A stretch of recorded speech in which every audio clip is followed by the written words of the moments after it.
So may nagdala sa akin ng ganitong klaseng cordless na power tools. Ang sabi niya, di na raw niya magamit kasi madali na daw malobat yung kanyang battery pack. So ayan. So meron siyang 12 volts at ang nakalagay sa kanya NICD, nickel cadmium. Yan. Subukan natin kung paano yung magiging diskarte na ito. Sayang lang din kung itatapon, itatambak kasi sabi niya okay pa naman tong kanyang mismong drill, tong battery pack lang yung nagka-aberya sa kanya. Siyempre at malamang sa malamang yung katagalan na rin. Sige, subukan natin palitan ng baterya.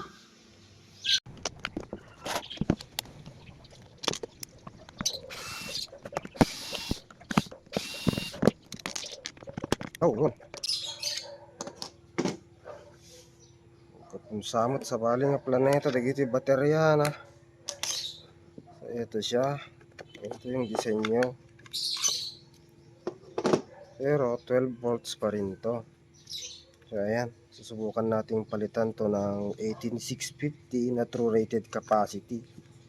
Pero dapat makabuo tayo ng 12 volts. So tingnan natin. Ayan. Bali tatlo siguro yung gagamitin nating 18650 dito kasi pag anim sigurado hang nasumrek no kadto yung casing nan. Magkahanap muna ako ng battery.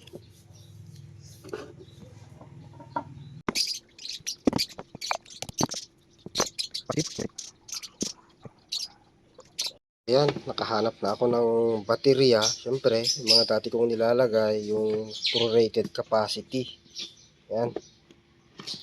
So, sinubukan kong lagyan ng 6 kanina na piraso neto na 18650 kasya damit.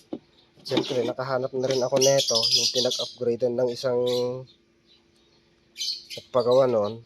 So, bali 12 volts din tong BMS na to. 12 volts siya kasi meron siyang B-negative, B1, B2, saka yung B3, B positive. So 12 volts. Yun yung kaya niyang i-drive. Ito, saka ito na rin yung magiging output niya. Kung magiging problema na lang mamaya siguro kung may mag-assemble ako, yung mounting ng charging. Ayan.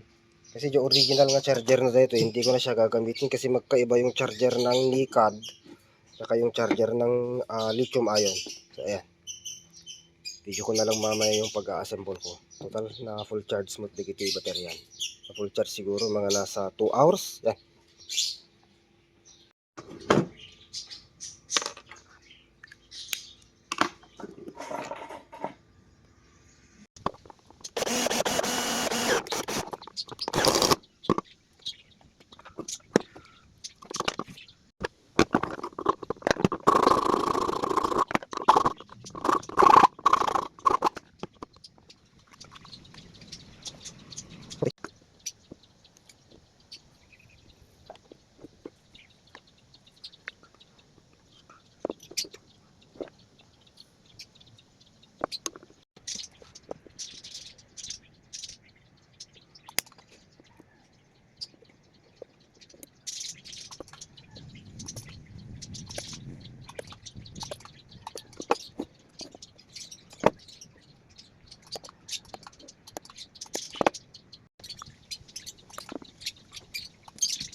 At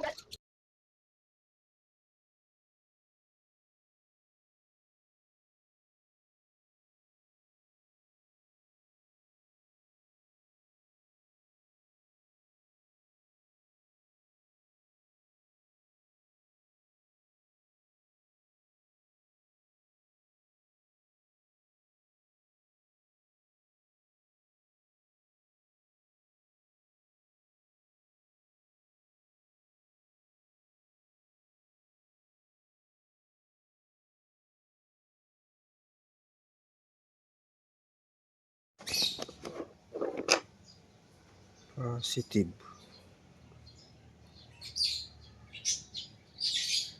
12.49. May voltage drop na. Normal lang ata, syempre dadayod na.